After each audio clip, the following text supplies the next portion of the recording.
A paz do Senhor Jesus para todos nós que alcançamos a graça de viver mais este dia. Amém? Hoje eu quero continuar compartilhando com você a minha leitura. Ainda estão nos livros de Atos, né? Atos dos Apóstolos. E no capítulo 24, eu quero compartilhar com você 10 versículos. A gente continua fazendo a leitura aqui a respeito do julgamento de Paulo, da prisão de Paulo, né? Do motim causado pelos judeus contra a vida de Paulo, querendo matá-lo, mas conseguindo a prisão através da lei romana. Nós vamos ler Atos 24, 17 ao 27, para não ficar muito comprido, mas eu vou te convidar a ler o capítulo todo, que diz que Paulo está perante o tribunal do governador Félix. No verso 17, Paulo diz assim: ora, muitos anos depois, eu vim trazer à minha nação esmolas e ofertas. Nisto me acharam já santificado no templo, não em ajuntamentos nem em alvoroços, uns certos judeus da Ásia, os quais convinha que estivesse presentes perante ti e me acusassem, se alguma coisa contra mim tivessem. Ou digam estes mesmos se acharam em mim alguma iniquidade, quando compareci perante o conselho. A não ser estas palavras que, estando entre eles, clamei. Hoje sou julgado por vós acerca da ressurreição dos mortos. Porque Paulo declarava crer na ressurreição dos mortos, né? Como crer na ressurreição de Cristo, né? Que se sacrificou por nós. E aí no 22 ele continua. Continua. Então Félix, havendo ouvido estas coisas, Félix era o governador da época, lhes pôs dilação, dizendo: havendo-me informado melhor deste caminho era como eles chamavam a possível seita, né, dos nazarenos, que eram todos que se identificavam com Jesus Cristo de Nazaré. Havendo-me informado melhor deste caminho, quando o tribuno Lísias estiver descido, então tomarei inteiro conhecimento dos vossos negócios. Quer dizer, ele estava dizendo: eu não conheço a respeito do caminho que vocês estão me apresentando, mas vou procurar saber melhor. E mandou ao centurião que o guardassem a Paulo em prisão, tratando-o com brandura, e que a ninguém dos seus proibisse servi-lo ou vir ter com ele. Quer dizer, Paulo podia receber visitas na prisão. Alguns dias depois, porque na verdade o governador Félix estava tratando Paulo melhor do que os judeus tratavam, né? Eles açoitavam, batiam, escorraçavam, apedrejavam. Eles queriam matar Paulo, os judeus queriam matar Paulo. E o governador Félix estava agindo perante a lei, né? Conforme a lei romana. Alguns dias depois, vindo Félix com sua mulher Drusília, que era judia, mandou chamar a Paulo e ouviu acerca da fé em Cristo. Nessa oportunidade, Paulo, mesmo preso, ele levou a mensagem do Evangelho de Jesus a esse governador. E tratando ele da justiça e da temperança e do juízo vindouro, Félix, espavorido, respondeu: por agora vai-te, e tendo oportunidade te chamarei. Ele ficou atribulado de alma, né, com aquela mensagem que Paulo havia levado a ele. Uma mensagem da esperança de Jesus Cristo, da temperança, da justiça da temperança e do juízo vindouro. Paulo não estava pregando um evangelho para o governador Félix confortável. Pelo contrário, estava trazendo um confronto na alma dele. E aí ele disse: fica aí, depois eu vou mandar te chamar. Esperando, ao mesmo tempo que Paulo lhe desse dinheiro, quer dizer, o governador deixou Paulo na prisão, não gostou do que ouviu, né? Não gostou da mensagem que Paulo estava trazendo, que estava trazendo confronto para sua alma, e por causa disso deixou ele na prisão e em algum momento ele ia chamar Paulo novamente. Mas nesse meio tempo ele esperava receber dinheiro de Paulo, receber uma proposta, alguma propina, algum ato de corrupção E por causa disso, Paulo ficou preso. Diz assim no 26, esperando ao mesmo tempo que Paulo lhe desse dinheiro para que o soltasse, pelo que também muitas vezes o mandava chamar e falava com ele. Quer dizer, o governador Félix estava dando várias oportunidades para Paulo pagar uma propina e sair de lá, da prisão, né? Mas Paulo tinha uma missão, Paulo tinha um propósito em se sujeitar àquela prisão. Ele não ia corromper os seus princípios. Paulo não estava disposto a corromper seus princípios e seus valores para poder ser livre daquela prisão. Se permanecer fiel resultaria na permanência dele da prisão, ele ficaria preso, continuaria preso. Mas passados 2 anos, Félix teve por sucessor a Pórcio Festo, e querendo Félix com prazer agradar aos judeus, deixou a Paulo preso. Então Paulo ficou preso por 2 anos, porque o governador Félix estava esperando receber uma propina, estava esperando essa proposta de Paulo, que não aconteceu. Paulo permaneceu preso, sem ser levado ao julgamento, né? E depois, com a substituição do governador Félix pelo Pórcio Festo, é que ele vai ter a oportunidade de passar pelo seu julgamento, né? Conforme a lei, conforme deveria ser, desde o começo. Então eu quero trazer para a gente essa palavra de hoje, em Atos 24. Se você puder ler todo o capítulo anterior e o posterior, para a gente poder entrar nesse cenário, né, dessa história, para a gente poder contextualizar essa história, vai fazer muito bem para você, assim como está fazendo muito bem para mim. Então eu vou te convidar a fazer a leitura, quero te convidar a lembrar que ler a palavra de Deus não é apenas ler um livro, é ter o privilégio da oportunidade de pedir ao Espírito Santo que nos traga a revelação da verdade acerca de cada uma dessas palavrinhas que estão aqui. Foram conservadas, escolhidas, selecionadas para que eu e você hoje tivéssemos a oportunidade de aprender com elas. Certamente, nas nossas vidas, mesmo tendo sido escritos tanto tempo atrás, né? Elas têm alimento. Elas servem como alimento, como exortação, como ensino, como consolo, como um abraço às vezes. Mas sempre vai ser para nos edificar, sempre vai ser para o nosso crescimento. Então eu quero te convidar a degustar desse pãozinho aqui que nós estamos consumindo hoje, Atos 24, tá bom? Eu anotei assim, umas coisinhas que tocaram no meu coração a respeito desse episódio que o Paulo estava vivendo com esse governador, com esses judeus corruptos, né, de coração, que desejavam tanto a sua morte, conseguiram a sua prisão.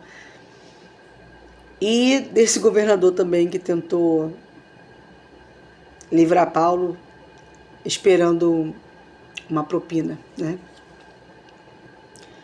Paulo ensinava o caminho, e o caminho fala a respeito de quem Jesus é.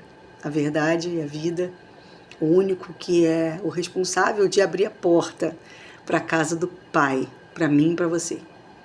Essa era a pregação de Paulo, né? Essa era a divulgação, a fala de Paulo, essa era a influência que Paulo tinha no mundo que ele vivia, acerca do caminho que é Jesus. Ele falava da ressurreição de mortos, falava da eternidade, do juízo que ia chegar para todos nós, que vai chegar para todos nós, né? Falava da oportunidade de nos relacionarmos com Deus novamente, com o Pai novamente, através de Jesus. Pelo arrependimento e pelo amor. Paulo foi acusado de ser desordeiro, líder de uma seita, um agitador, influenciador de multidões. Ele representava um perigo para aqueles judeus, né? A verdade sempre vai representar um perigo para quem fundamentou qualquer coisa na mentira, no engano, na tentativa de controle. Qualquer pessoa que estiver no caminho tentando controlar alguém, controlar pessoas, pensamentos, ideologias, sociedade, famílias, amigos, discípulos, alunos, todos que tomam um caminho do controle sobre outra pessoa, vai resistir à verdade. Vai enxergar a verdade como um grande perigo. Mas isso não impediu Paulo de permanecer, de ser fiel à missão dele. Mesmo quando nós temos argumentos baseados na verdade, mesmo quando temos fatos, né, podemos comprovar a verdade, ainda assim, os nossos algozes, aqueles que tentam controlar, ter o controle, eles não vão desistir. Nem sempre será suficiente, nem sempre a verdade será suficiente para os nossos algozes desistirem de nos perseguir. Mas o importante é perseverar e permanecer fiel a quem nós somos. E somos filhos de Deus. Esta é a nossa identidade. O estilo de vida que vivemos, o testemunho que damos, é isso que importa. A forma como nos relacionamos com o outro, a forma como nos relacionamos com os nossos pares, com os nossos íntimos, é daí que vem a verdade de quem somos. Nesse contexto, a gente precisa lembrar de quem é o poder para, aí sim, não só influenciar, não só trazer vida, mas também transformar. De quem é o poder de transformar uma história, de transformar uma vida, de trazer mudança verdadeira para alguém. Este poder está nas mãos de Deus, através do seu Espírito Santo. Não cabe a mim e a você tentar controlar as pessoas para que elas caibam numa caixinha, num modelinho que eu achei legal, achei bacana para mim e acho que para o outro vai ser bacana também. O que nós precisamos é levar sempre a verdade. E dentro da verdade, as pessoas sempre vão ter a oportunidade de escolha, né?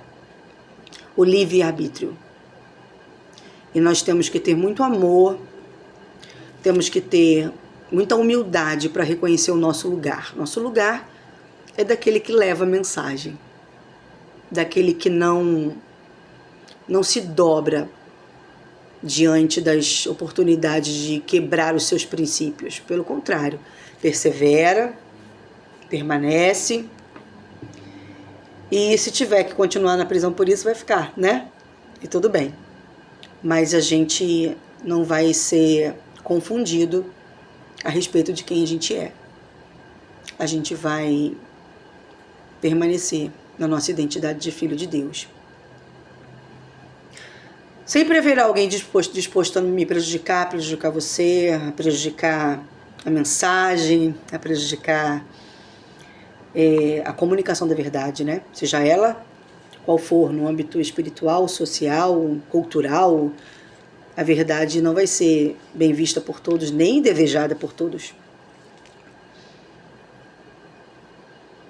Mas prejudicar essas pessoas que querem nos prejudicar, nós devemos ter cautela, devemos identificar, discernir, mas também devemos entregar nas mãos de Deus.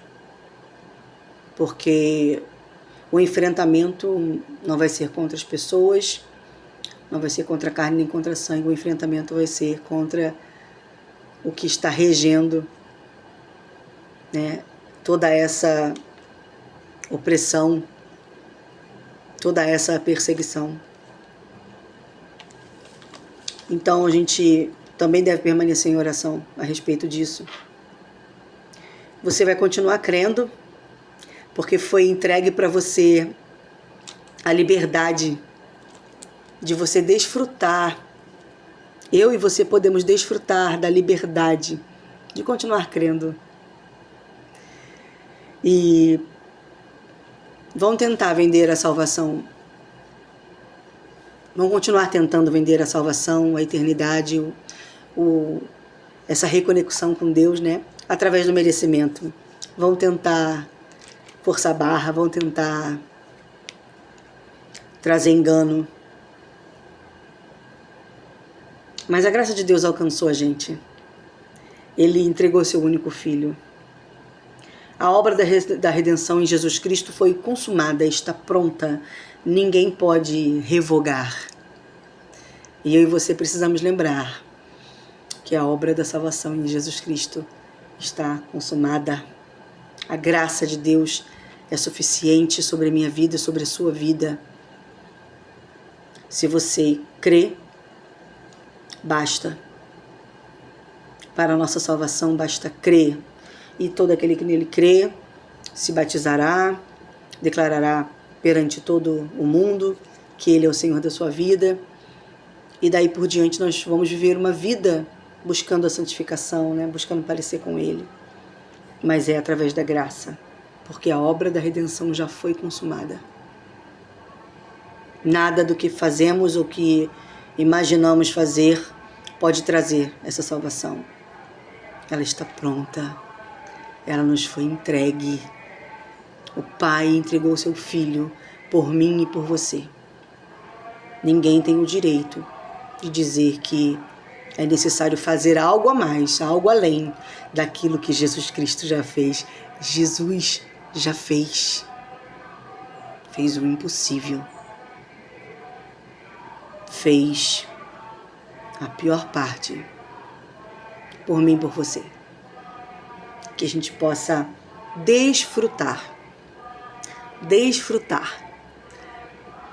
Mesmo que a gente esteja em circunstâncias de perseguição, em circunstâncias de confrontos, né? Que a gente possa desfrutar da liberdade de permanecer. Então eu vou te convidar com essa leitura a permanecer fiel à sua identidade de filho de Deus, pela graça do Pai que nos alcançou no sacrifício do seu Filho Jesus. Vou desligar porque tem um carro de som passando, vai ficar insuportável para ouvir. Um beijo, fiquem com Deus.